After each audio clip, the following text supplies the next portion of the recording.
भगवान शिव अवतारी गोरक्षनाथ की धरती को प्रणाम करत बाटी। देवरहा बाबा के आशीर्वाद से ई जिला खूब आगे बढ़त बा। आज देवरहा बाबा की धरती पर हम चौरी चौरा के महान लोगन का स्वागत करत बाटी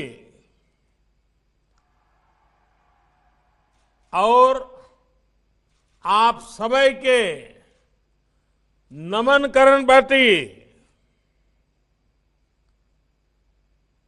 उत्तर प्रदेश की गवर्नर श्रीमती आनंदीबेन पटेल जी, यशस्वी और लोकप्रिय मुख्यमंत्री योगी आदित्यनाथ जी, यूपी सरकार के मंत्रीगण, कार्यक्रम में उपस्थित सांसद, विधायक और मेरे प्यारे भाई और बहनों, चौरी चौरा की पवित्र भूमि पर देश के लिए बलिदान होने वाले, देश के स्वातंत्र संग्राम को एक नई दिशा देने वाले वीर शहीदों के चरणों में मैं प्रणाम करता हूं, आदरपूर्वक श्रद्धांजलि देता हूं। इस कार्यक्रम में अलग अलग जिलों में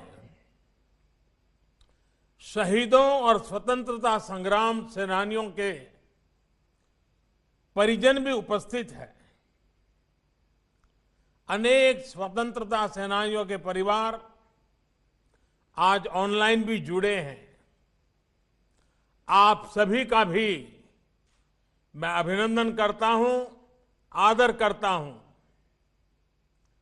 साथियों, 100 वर्ष पहले चौरी चौरा में जो हुआ वो सिर्फ एक आगजनी की घटना, एक थाने में आग लगा देने की घटना सिर्फ नहीं थी। चौरी चौरा का संदेश बहुत बड़ा था, बहुत व्यापक था। अनेक वजहों से पहले जब भी चौरी चौरा की बात हुई उसे एक मामूली आगजनी के संदर्भ में ही देखा गया, लेकिन आगजनी किन परिस्थितियों में हुई, क्या वजह थी, ये भी उतनी ही महत्वपूर्ण है। आग थाने में नहीं लगी थी, आग जन जन के दिलों में प्रज्वलित हो चुकी थी। चौरी चौरा के ऐतिहासिक संग्राम को आज देश के इतिहास में जो स्थान दिया जा रहा है, उससे जो जुड़ा हुआ प्रयास हो रहा है वो प्रशंसनीय है। मैं योगी जी, उनकी पूरी टीम को इस काम के लिए बधाई देता हूं। आज चौरी चौरा की शताब्दी पर एक डाक टिकट भी जारी किया गया है। आज से शुरू हो रहे ये कार्यक्रम पूरे साल आयोजित किए जाएंगे। इस दौरान चौरी चौरा के साथ ही हर गांव, हर क्षेत्र के वीर बलिदानियों को भी याद किया जाएगा। इस साल जब देश अपनी आजादी के 75वें वर्ष में प्रवेश कर रहा है, उस समय ऐसे समारोह का होना इसे और भी प्रासंगिक बना देता है। साथियों, चौरी चौरा देश के सामान्य मानवी का स्वतः स्फूर्त संग्राम था। ये दुर्भाग्य है कि चौरी चौरा के शहीदों के जितनी चर्चा होनी थी, बहुत अधिक चर्चा नहीं हो पाई। इस संग्राम के शहीदों को, क्रांतिकारियों को इतिहास के पन्नों में भले ही प्रमुखता से जगह न दी गई हो, लेकिन आजादी के लिए उनका खून देश की माटी में जरूर मिला हुआ है, जो हमें हमेशा प्रेरणा देता रहता है। अलग अलग गांव, अलग अलग आयु, अलग अलग सामाजिक पृष्ठभूमि, लेकिन एक साथ मिलकर वो सब मां भारती की वीर संतान थे। आजादी के आंदोलन में संभवतः ऐसे कम ही वाक्य होंगे,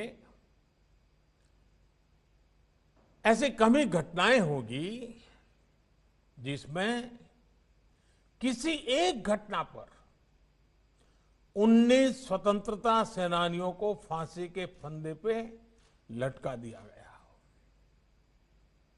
अंग्रेजी हुकूमत तो सैकड़ों स्वतंत्रता सेनानियों को फांसी देने पर तुली हुई थी, लेकिन बाबा राघवदास और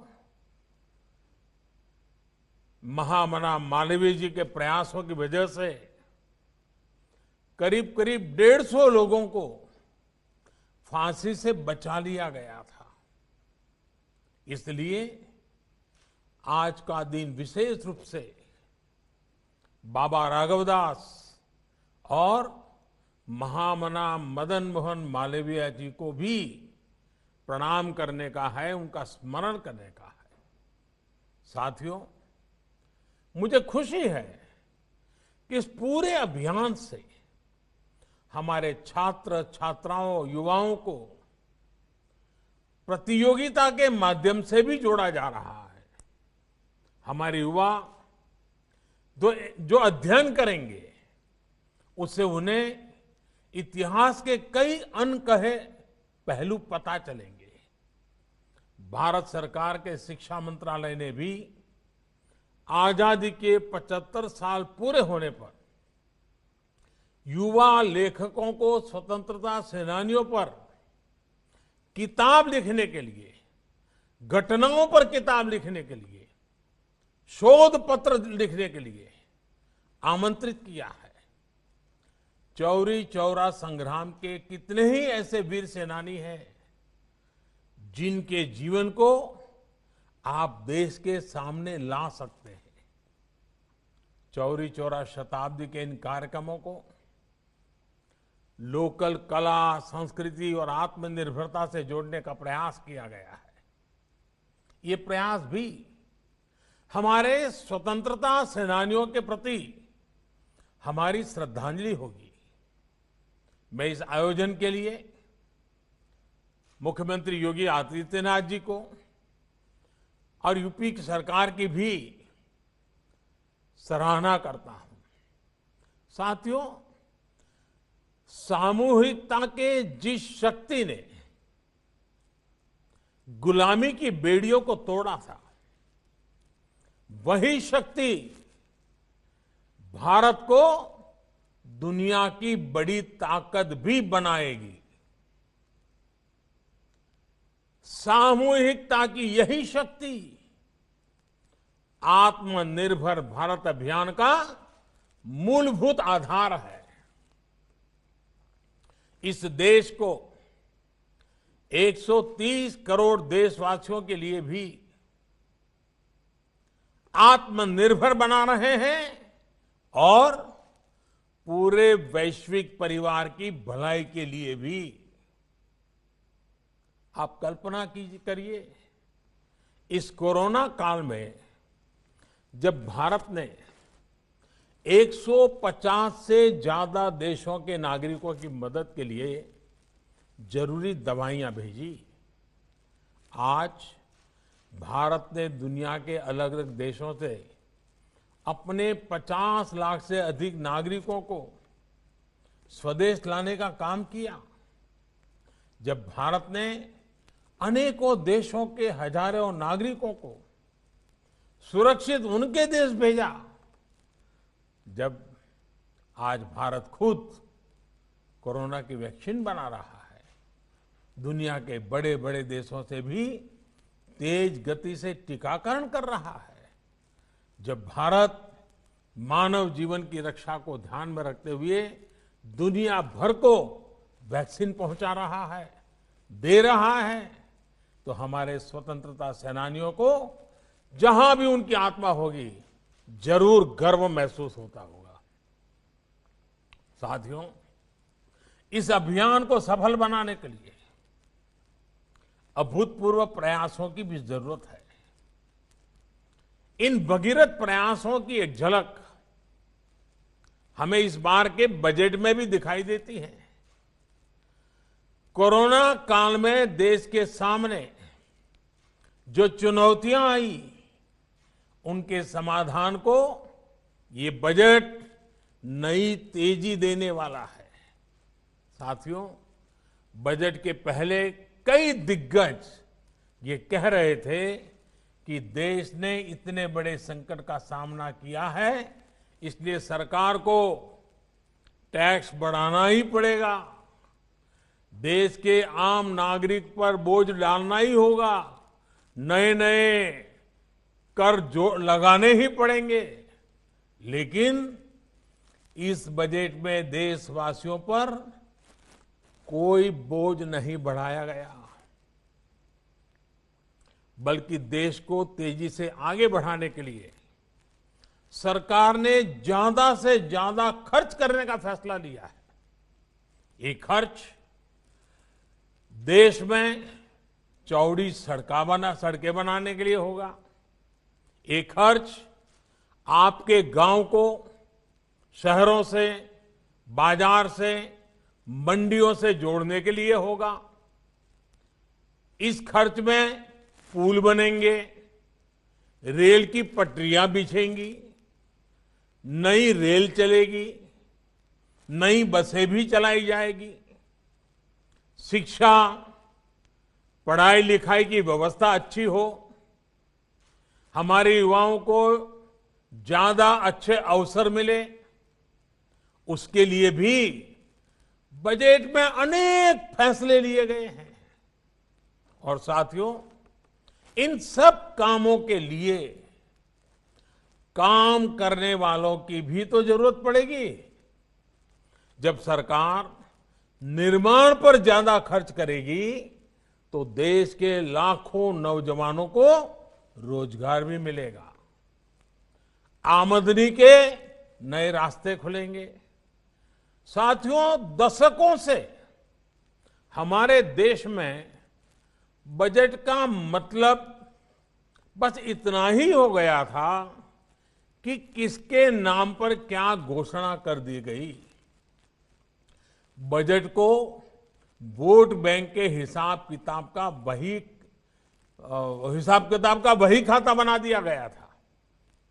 आप सोचिए, आप भी अपने घर में आने वाले खर्चों का लेखा जोखा अपनी वर्तमान और भविष्य की जिम्मेदारियों के हिसाब से करते हैं, लेकिन पहले की सरकारों ने बजट को ऐसी घोषणाओं का माध्यम बना दिया था जो पूरी ही नहीं कर पाते थे। अब देश ने वो सोच बदल दी है, अप्रोच बदल दी है। साथियों, कोरोना काल में भारत ने जिस तरह से इस महामारी से लड़ाई लड़ी है, आज उसकी तारीफ पूरी दुनिया में हो रही है। हमारे टीकाकरण अभियान से भी दुनिया के कई देश सीख रहे हैं।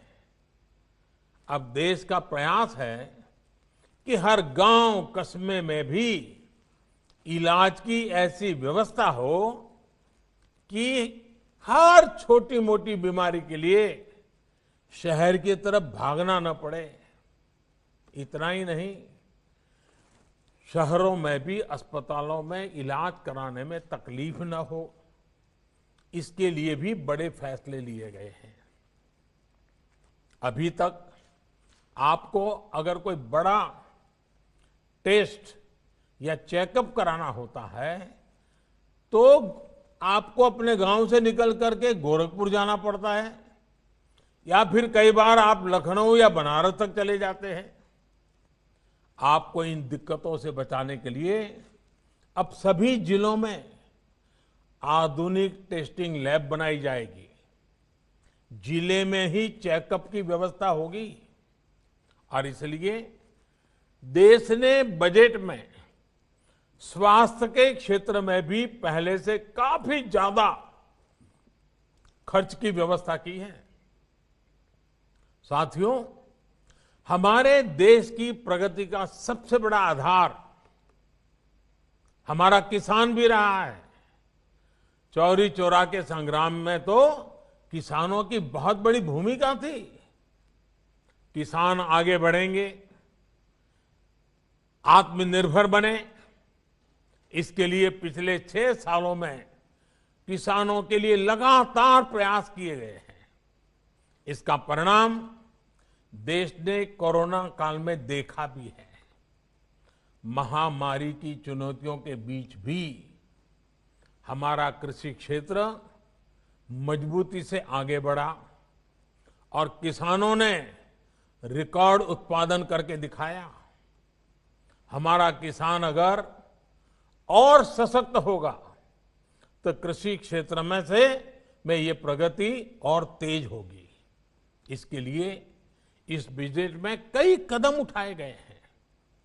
मंडियों किसानों के फायदों का बाजार बने, इसके लिए 1000 और मंडियों को इनाम से जोड़ा जाएगा। यानी मंडी में जब किसान अपनी फसल बेचने जाएगा तो उसे और आसानी हो जाएगी। वो अपनी फसल कहीं भी बेच सकेगा। इसके साथ ही ग्रामीण क्षेत्र के लिए इंफ्रास्ट्रक्चर फंड को बढ़ाकर 40,000 करोड़ रुपए कर दिया गया है। इसका भी सीधा लाभ किसान को होगा। ये सब फैसले हमारे किसान को आत्मनिर्भर बनाएंगे, कृषि को लाभ का व्यापार बनाएंगे। यहां यूपी में जो केंद्र सरकार ने जो प्रधानमंत्री स्वामित्व योजना की शुरुआत की है, वो भी देश के गांवों के विकास में अहम भूमिका निभाने वाली है। इस योजना के तहत गांव की जमीनों, गांव के घरों का कागज गांव के लोगों को दिया जा रहा है। जब अपनी जमीन के सही कागज होंगे, अपने घर के सही कागज होंगे, तो उनका मूल्य तो बढ़ेगा ही, बैंकों से बहुत आसानी से कर्ज भी मिल जाएगा। गांव के लोगों के घर और जमीन पर कोई अपनी बुरी दृष्टि भी नहीं डाल पाएगा। इसका बहुत बड़ा लाभ देश के छोटे किसानों को, गांव के गरीब परिवारों को होगा। साथियों, आज ये प्रयास किस तरह देश की तस्वीर बदल रहे हैं, गोरखपुर खुद में इसका बहुत बड़ा उदाहरण है। क्रांतिकारियों की ये धरती कितने ही बलिदानों का गवाह ये क्षेत्र, लेकिन पहले यहां क्या तस्वीर होती थी? यहां कारखाने बंद हो रहे थे, सड़कें खस्ता हाल थी, अस्पताल खुद में बीमार हो गए थे। लेकिन अब गोरखपुर खाद कारखाना फिर से शुरू हो रहा है। इसमें किसानों को भी लाभ होगा और युवाओं को रोजगार भी मिलेगा। आज गोरखपुर में एम्स बन रहा है। यहां का मेडिकल कॉलेज और अस्पताल हजारों बच्चों का जीवन बचा रहे हैं। पिछले कई दशकों से यहां इंसेफेलाइटिस, जिसका उल्लेख अभी योगी जी ने किया, बच्चों का जीवन निगल रही थी। लेकिन योगी जी के नेतृत्व में गोरखपुर के लोगों ने जो काम किया, अब उसकी प्रशंसा दुनिया की बड़ी बड़ी संस्थाएं कर रही हैं। अब तो देवरिया, कुशीनगर, बस्ती, महाराजगंज और सिद्धार्थनगर में भी नए मेडिकल कॉलेज बन रहे हैं। साथियों, पहले पूर्वांचल की एक और बड़ी समस्या थी। आपको याद होगा, पहले अगर किसी को 50 किलोमीटर भी जाना होता था तो भी 3-4 घंटे पहले निकालना पड़ता था। लेकिन आज यहां 4 लेन और 6 लेन सड़कें बन रही हैं। इतना ही नहीं, गोरखपुर से 8 शहरों के लिए फ्लाइट की भी सुविधा बनाई गई है। कुशीनगर में बन रहा इंटरनेशनल एयरपोर्ट यहां टूरिज्म सेक्टर को भी आगे बढ़ाएगा। साथियों, ये विकास, आत्मनिर्भरता के लिए ये बदलाव आज हर स्वतंत्रता सेनानी को देश की श्रद्धांजलि है। आज जब हम चौरी चौरा शताब्दी वर्ष मना रहे हैं तो हमें इस बदलाव को सामूहिक भागीदारी से आगे बढ़ाने का संकल्प लेना है। हमें ये भी संकल्प लेना है कि देश की एकता हमारे लिए सबसे पहले है, देश का सम्मान हमारे लिए सबसे बड़ा है। इसी भावना के साथ हमें हर एक देशवासी को साथ लेकर आगे बढ़ना है। मुझे विश्वास है, जो यात्रा हमने शुरू की है उसे हम एक नए भारत के निर्माण के साथ पूरा करेंगे। मैं फिर एक बार शहीदों की इस शताब्दी के बेला पर पूरे साल भर एक बात न भूलें कि वे देश के लिए शहीद हुए थे। वे शहीद हुए, उसके कारण आज हम स्वतंत्र हुए। वे देश के लिए मर सके, अपने आप को मार सके, अपने सपनों को आहूत कर सके। कम से कम हम मरने की नौबत तो नहीं है, लेकिन देश के लिए जीने का संकल्प जरूर लें। उन्हें सौभाग्य मिला देश के लिए मरने का, हमें सौभाग्य मिला देश के लिए जीने का। ये पूरा शताब्दी वर्ष चौरी चौरा के शहीदों का स्मरण करते हुए ये हमारे लिए संकल्प का वर्ष बनना चाहिए, हमारे लिए सपनों को साकार करने का वर्ष बनना चाहिए, हमारे लिए जी जान से लिए जन जन की भलाई के लिए जुट जाने का बनना चाहिए। तभी ये शहादत का 100 साल हमें नई ऊंचाइयों पर ले जाने का एक अपने आप में अवसर बन जाएगा और उनकी शहादत हमारी प्रेरणा का कारण बनेगी। इसी एक भावना के साथ मैं फिर एक बार आप सबका बहुत बहुत धन्यवाद करता हूं।